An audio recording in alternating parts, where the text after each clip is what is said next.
řidiči. Já ji znám. Prosím vás, já budu To je po nemoci, že každý do jedu. lékařství. Paní nemá asi legitimaci, já mám 2 srdcaře a ještě mám ZTP. Prosím vás, ať mě pustí. Já mám taky legitimaci. Já mám operovaný obě kolena.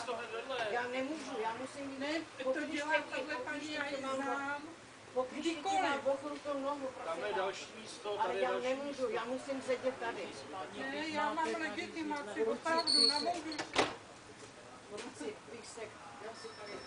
Nešlapte mi na tu nohu. Ježišmarja, to jsem Tak si nevěděla. sedněte. Nemůžu takhle sedět. Ruci, písek, to je hrozné. Co vy můžete vědět? Nemůžete vědět, já jsem po mozkové příhodě 2krát. Já jsem byla v nemocnici, oslepla se. Neválejte se to. Já mám nemocný kolena v obě. Ukažte mi legitimaci. No, máte 2 legitimace. 4 má. No, jako vy. Já vás... Vesmě neublížil, lidi jsou hajzlové. Takhle vystoupíte a budete... Ne. Ježišmarja. Nechoďte ke mně.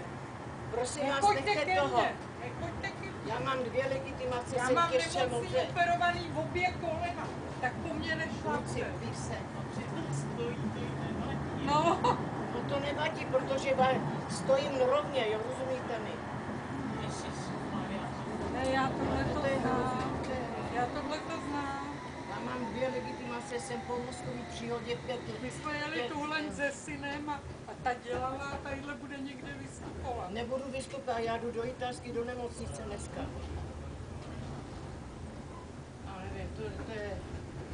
Já budu radši stát, já nemůžu sedět. To je nemůžu. No.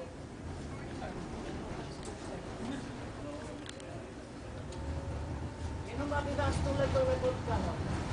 Když teď mám ochrutou nohu. Myslíte jako, že ty holé nosím jako provokaci? Ne, promoci, ale já nemůžu vstát, protože sedět takhle, jak vy. Stát můžete,